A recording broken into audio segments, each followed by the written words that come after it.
Dear students, हम देख रहे हैं हिंदी कोर का सॉल्यूशन इस वीडियो के दौरान। इससे पहले इंग्लिश कोर का हमने सॉल्यूशन बना दिया है। आप भी अपने क्वेश्चन पेपर इसी तरह से साफ साफ भेज सकते हैं। पहला क्वेश्चन जो यहाँ पूछा गया है, एक पद्यांश दिया है। कलम आज उनकी जय बोल, ये 7वीं क्लास का जो है पद्यांश है, गद्यांश है, 7वीं क्लास में है ये।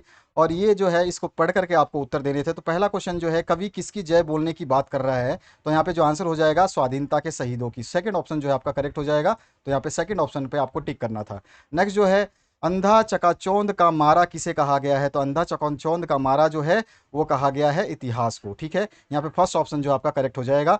इसके बाद नेक्स्ट है, सूरज और चांद को कवि ने किस रूप में प्रस्तुत किया है? तो उसने इनको साक्षी के रूप में प्रस्तुत किया है। चंद्रमा का पर्यायवाची आपको बताना है, तो चंद्रमा का पर्यायवाची जो है राकेश होता है। थर्ड ऑप्शन आपका करेक्ट हो जाएगा। इसके बाद फिर से आपको एक गद्यांश दिया है। इस गद्यांश को पढ़ने के बाद में आपको प्रश्नों के उत्तर देने थे। तो चलिए आगे के हम प्रश्न देखते हैं। असमंजस में पढ़कर हम क्या तय नहीं कर पाते? तो हमारा जो यहाँ पे पहली लाइन देखोगे, असमंजस में पढ़ करके हम निश्चय नहीं कर पाते कि हम किस ओर चलेंगे और हमारा ध्येय क्या है। ध्येय मतलब होता है लक्ष्य। तो यहाँ पर जो हमारा आंसर हो जाएगा, अपना लक्ष्य तय नहीं कर पाते। उसके बाद नेक्स्ट जो क्वेश्चन है, इसमें विश्व में सुख शांति और समृद्धि के लिए क्या आवश्यक है?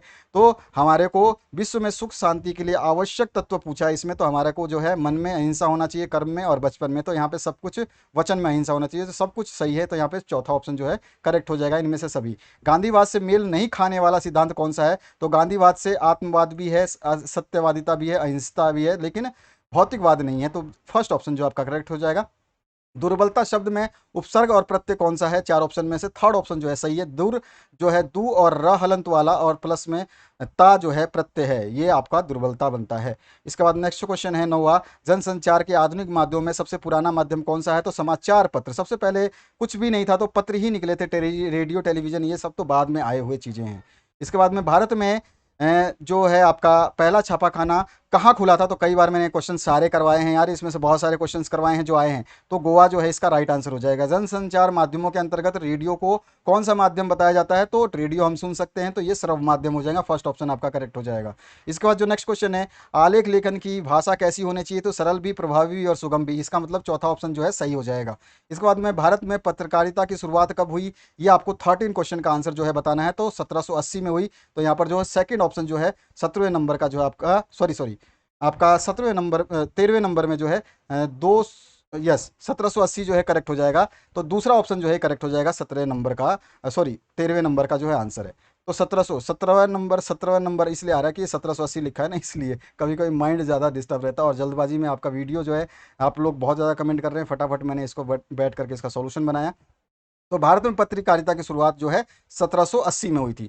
14 जो क्वेश्चन है, संपादकीय क्या है? तो संपादक द्वारा किसी प्रमुख घटना और समस्या पर लिखा गया विचारात्मक लेख है। तो पहला ऑप्शन जो है आपका करेक्ट हो जाएगा। इसके बाद आते हैं 15 क्वेश्चन पे, रिपोर्टर को हिंदी में क्या कहते हैं? तो सभी को पता होना चाहिए, उसको संवाददाता कहते हैं। इसके बाद में रिपोर्ट जो करता है, आपने देखा होगा हिंदी न्यूज़। चलिए हम अपने संवाददाता पटना पटना में हम अपने संवाददाता से बात करते हैं। तो वो क्या होता है? रिपोर्टर है, तो वहां से रिपोर्ट कर रहा है। रेडियो रेडियो अस्तित्व में कब आया? तो रेडियो अस्तित्व में आया था 1895 में। तो फर्स्ट जो आपका थर्ड ऑप्शन है ये करेक्ट हो जाएगा।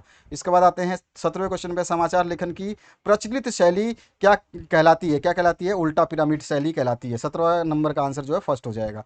जनसंचार का प्रमुख कार्य क्या है? शिक्षित करना, सूचना देना, मनोरंजन। सब क्वेश्चंस मैंने कराए हैं, आपने अगर वीडियो देखे हैं तो आपने अच्छा किया होगा इनमें से सभी। इसके बाद है सी सेक्शन। सी सेक्शन में आपको 19 से 22 तक के प्रश्न देने हैं। यहाँ पर जो है हम दूरदर्शन पर बोलेंगे, ये वाला जो है आपका पूरा का पूरा छोटा सा एक पैसेज दिया गया है, यानी कविता दी गई है, और इसके प्रस्तुत काव्यांश के रचनाकार जो है आपको पूछा गया है। तो आपको अच्छी तरह से पता है कि वो रघुवीर सहाय हैं। तो यहाँ पे सेकंड ऑप्शन जो है आपका कंप्लीट होने वाला था। 20वें क्वेश्चन की तरफ मूव करते हैं। हम दूरदर्शन पर बोलेंगे मैं हम शब्द से तात्पर्य क्या है? तो ताकतवर मीडिया से इसका तात्पर्य है। तो 20वें का आंसर जो है ताकतवर मीडिया हो जाएगा। आप क्यों अपाहिज है? टेलीविजन कैमरे के सामने इस तरह के प्रश्न पूछे जाने का क्या उद्देश्य हो सकता है?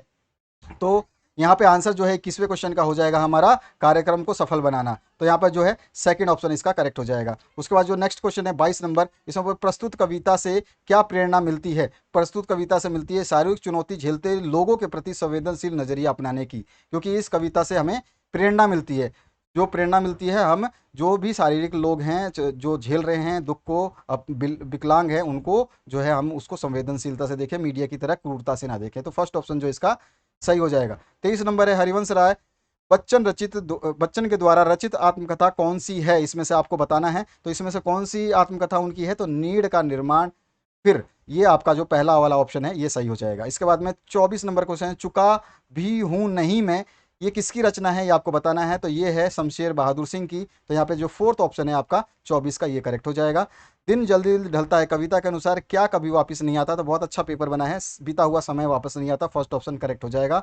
मुस्काता चांद ज्यों धरती पर रात भर, पंक्ति में किस अलंकार का प्रयोग हुआ है, तो यहाँ पर जो है उत्प्रेक्षा अलंकार का प्रयोग हुआ है, तो फर्स्ट ऑप्शन जो है आपका करेक्ट हो जाएगा। इसका 27 नंबर जो क्वेश्चन है, सहज स्वीकारा है कविता के आधार पर बताइए कि कवि को जो भी जीवन में प्राप्त हुआ उसमें से कौन सा मौलिक नहीं है। तो जीवन की सुख सुविधाएं और एवं अमीरी जो है उसको प्राप्त नहीं हुआ, मौलिक नहीं है ये, बाकी सब चीज उसको प्राप्त हुई है। उसके बाद में नेक्स्ट जो है आपका निम्नलिखित गद्यांश को पढ़ करके 28 से 31 तक के प्रश्नों को आपको उत्तर देने हैं। यहाँ पर जो है भक्तिन वाला चैप्टर है, और यहाँ पे भक्तिन के हठी दुर्भाग्य के संबंध में कौन सी धारणा शामिल नहीं है। तो यहाँ पे भक्तिन के हठी दुर्भाग्य में कौन सी धारणा शामिल नहीं है, तो पति के प्रेम के बल पर परिवार से अलगोझा जो है ये शामिल नहीं है। तो चौथा ऑप्शन जो है इसका करेक्ट है, शामिल नहीं है पूछा है, ठीक है। इसके बाद में नेक्स्ट जो है आपका भक्तिन के जेठ और जेठौत किस बात के लिए कटिबद्ध थे, तो वो किस लिए कटिबद्ध थे, भक्तिन की संपत्ति पर कब्जा करने के लिए। तो सेकंड ऑप्शन जो है करेक्ट हो जाएगा। इसके बाद में तीसरा नंबर जो है, भक्तिन की विधवा बेटी का पूर्ण विवाह कराने के मूल में जिठौत की कौन सी मंशा छिपी थी, पूर्ण विवाह क्यों करवाना चाहता था ये पूछ रहा है। भक्तिन की बेटी का जो विधवा बेटी थी उसका पूर्ण विवाह जो उसका जेठ क्यों करवाना चाहता था, तो वो चाहता था, क्या आंसर इसका सही हो जाएगा, तो भक्तिन की जायदाद पर गिद्ध की दृष्टि थी उसकी, इसलिए। उसके बाद जो नेक्स्ट क्वेश्चन है, प्रस्तुत गद्यांश के रचनाकार के नाम आपको बताना है। अच्छी तरह से आपको याद है, कई बार इस क्वेश्चन को हमने किया है। तो महादेवी वर्मा जो है उनका नाम है। भक्तिन को अपने पिता की मृत्यु का पता कब चला, तो भक्तिन को जब पता चला जब वो पिता के घर जा गई थी तब। उसके बाद थर्ड ऑप्शन जो है इसका करेक्ट हो जाएगा 32 नंबर का।